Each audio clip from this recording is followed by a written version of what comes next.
Je trouve que l'enjeu de l'entreprise, il est très fort. Ça va être un travail avec le marketing, avec les équipes industrielles, le packaging. Quand les consommateurs, en fait, ils voient la consigne, ils disent « Ah bah c'est super, c'est un avantage pour Yves Rocher parce qu'il va économiser sur ses packaging ». Et même nous, au niveau des directions RSE, des fois c'est très dur de dire sur tout le cycle de vie du produit, quelle est l'option la plus vertueuse. Notre objectif, d'identifier des marques qui soient responsables et ensuite de les mettre sur notre site e-commerce pour qu'elles aient une forte visibilité. C'est vraiment une collaboration qu'il faut réussir à construire entre des équipes RSE centrales en charge de la compliance et des équipes RSE des différentes marques qui vont avoir accès à la donnée et aux personnes capables de la piloter. Ce podcast a été produit par Leaf Media et propulsé par Greenly, une solution qui permet aux entreprises de s'engager concrètement pour le climat.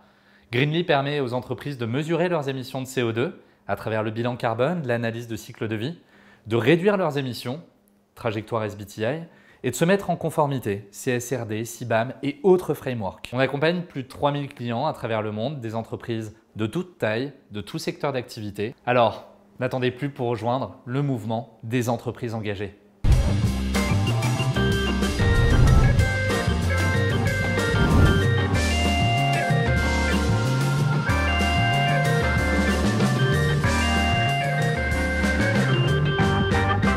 Bonjour et bienvenue dans le nouvel épisode du podcast Leaf.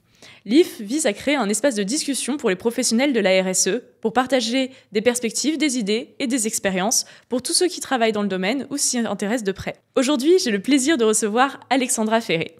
Elle est directrice RSE et Impact chez Yves Rocher. Pionnière en matière de développement durable, elle a contribué à la mise en place d'un certain nombre d'initiatives qu'on va détailler aujourd'hui. Par exemple, la catégorie Gestes engagés, avec les produits solides ou éco-recharge. Elle a lancé un projet pilote de consigne, le Green Impact Index, dont on va parler aujourd'hui, et développé une marketplace engagée de marques vertueuses. Mais ce n'est pas tout, elle mobilise aussi les collaborateurs de Yves Rocher autour de la Fondation Yves Rocher et met en place toutes les initiatives CSRD. Bonjour Alexandra. Bonjour, merci de m'accueillir. Merci beaucoup de nous avoir rejoints. Donc, beaucoup d'initiatives très concrètes dont on va discuter aujourd'hui. Mais d'abord, un petit retour en arrière. Est-ce que tu peux nous en dire plus sur ton parcours, ce qui t'a amené à ce poste aujourd'hui ? Je pense que la considération des impacts environnementaux et sociaux, elle remonte à une expérience de terrain que j'ai eue quand j'étais étudiante, notamment au Maroc, où là, vraiment, on pouvait voir à l'œil nu les impacts du réchauffement climatique, et notamment sur la question des femmes. Moi, j'étais passionnée de la question du droit des femmes, et donc on a touché un peu du doigt l'intersectionnalité des luttes, les luttes environnementales et les luttes sociétales. Et donc, une fois qu'on a eu cette expérience dans une association, on a souvent envie de travailler pour ça. Et après, j'ai été finir mes études aux États-Unis, finir mon master de recherche aux États-Unis. Et là, j'ai découvert la triple comptabilité, qui n'existait pas encore en France. On parlait très peu de ces sujets. Et là-bas, c'était vraiment une matière dans un parcours lié au marketing, dans un MBA business. Donc, en découvrant la triple comptabilité, on découvre le monde de la RSE et on découvre qu'il y a des métiers très concrets derrière ça. Et donc, c'était le sujet marketing, en fait. La RSE, c'était un sujet marketing pendant tes études. C'était un sujet business. C'était dans les parcours de MBA assez classiques. Il y avait le marketing international, les enjeux environnementaux, la conception de produits environnementaux, et ensuite, comment est-ce qu'on fait un bilan comptable avec les enjeux environnementaux et sociétaux intégrés. Ok, super intéressant. Et donc, après ce MBA business, comment t'es arrivée chez Yves Rocher ? Alors, je suis arrivée en stage au groupe Rocher, donc l'entité mère de la marque Yves Rocher, dans une équipe RSE, et j'étais stagiaire sur la question de la mobilisation des communautés. Comment est-ce qu'on fédère des collaborateurs qui sont de marques différentes, de pays différents, autour des enjeux RSE, et comment est-ce qu'on crée aussi une culture d'entreprise très forte autour de ces sujets. Et après, je suis restée au sein du groupe pour accompagner notamment le passage d'entreprise à mission, qui a été fait il y a maintenant 5 ans, en 2019. Et ensuite, un programme autour de la certification B Corp. Et puis après, je suis arrivée dans la marque Yves Rocher pour vraiment piloter la transformation de cette marque, qui est une des marques clés du groupe, la marque historique, qui aujourd'hui fête ses 65 ans. Waouh, joyeux anniversaire Yves Rocher. Merci. Super. Et alors, donc le moment clé un peu pour toi, c'était pendant tes études, notamment au Maroc, de voir ça de tes propres yeux et tout ce qui est la condition des femmes. Donc ça, c'est quelque chose que tu voyais plus aussi là-bas ? Oui, tout à fait. Après, c'est des combats qui sont malheureusement, j'ai envie de dire aujourd'hui, internationaux, qui ne connaissent pas de frontières et qui arrivent en France et qui arrivent dans toutes les sphères aussi de l'activité. Donc je trouve que l'enjeu de l'entreprise, il est très fort. Parce qu'aujourd'hui, surtout dans un monde où la politique est un petit peu complexe, c'est le moins qu'on puisse dire, l'entreprise va devenir un rempart aussi et un moteur pour transformer le monde, bien sûr économique, mais aussi le monde sociétal, le système de valeurs dans lequel on est, et puis à terme aussi le monde politique. Ok. Et alors du coup, fast forward aujourd'hui, Yves Rocher est numéro 1 du classement Capital des marques vertueuses. Alors, comment vous en êtes arrivé là ? Quels ont été les défis sur le chemin ? Et raconte-nous un petit peu comment tu as fait ça. Alors, ce classement, effectivement, il nous honore et il nous oblige à aller plus loin. Ça, c'est un des premiers points. Et puis, c'est un peu un cadeau d'anniversaire, on va dire, pour cette marque qui fête ses 65 ans. Parce que de dire qu'on atteint cette position-là juste avec un travail RSE assez récent, ce serait faux. On est une marque historiquement très engagée, qui a ça dans son ADN, dans la conception même de Monsieur Yves Rocher qui a créé cette marque. Il y avait la volonté à la fois de rendre à la nature ce qu'elle nous donne chaque jour, c'est une de ses citations, via les produits et via notre manière de traiter, on va dire, le domaine de l'entreprise et comment elle s'implante, comment est-ce qu'elle fabrique, comment est-ce qu'elle distribue.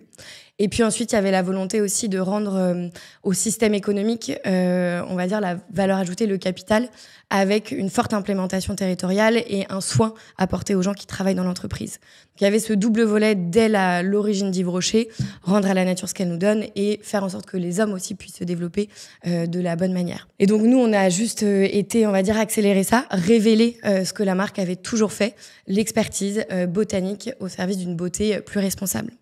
Et donc maintenant, ça fait 2 ans qu'on travaille sur la manière de révéler ça. Et on a lancé, par exemple, un programme qui s'appelle Act Beautiful. C'est 10 actions très concrètes que prend la marque Yves Rocher aujourd'hui et jusqu'en 2030 pour faire de la beauté responsable la nouvelle norme du marché cosmétique.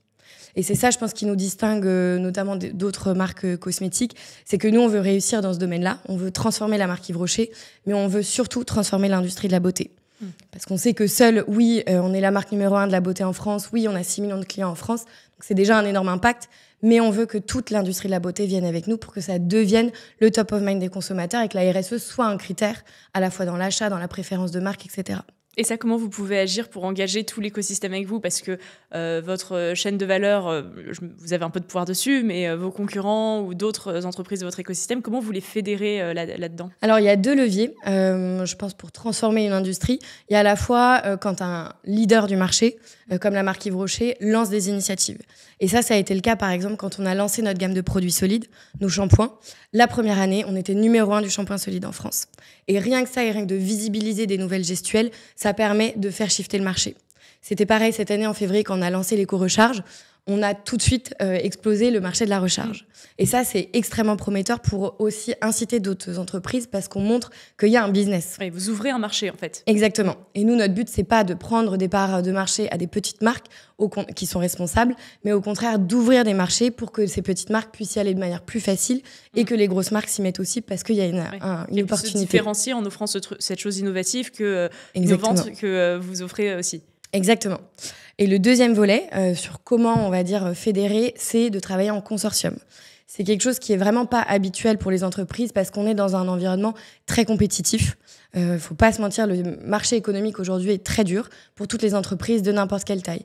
Donc on va beaucoup jouer sur la compétition, sauf qu'en RSE, la compétition en vérité, elle n'existe pas. Si jamais on gagne par de la RSE, en vérité, c'est qu'on a perdu le combat dès le début. Donc nous, en RSE, on essaye d'avoir une compétitivité, on va dire, collective en travaillant avec des consortiums. Donc on a plusieurs consortiums, tu les as cités dans l'introduction, sur par exemple la consigne, le Green Impact Index, où là on va tout simplement se mettre autour de la table avec nos concurrents et se dire comment est-ce qu'on crée ensemble une solution à un problème qu'on a identifié, qui est transverse à tous les acteurs de l'industrie, pour que ce soit très simple aussi pour le consommateur. Parce que si chaque entreprise, on va dire, propose sa propre solution, à la fin, le consommateur, il va pas pouvoir naviguer à travers ça. Et donc, le choix d'un geste responsable va être trop élevé, va être trop difficile, on va dire, par rapport à des alternatives classiques. Alors que si le parcours est pensé de manière transversale à l'industrie pour que tout pointe vers ce choix, le consommateur va y aller. Oui. Ok. Et alors, pour revenir un peu sur ces initiatives-là, donc... par exemple, sur les gestes engagés, et donc ces nouveaux produits solides ou d'éco-recharge, comment vous travaillez chez Yves Rocher avec le produit, parce que c'est vraiment un sujet produit, pour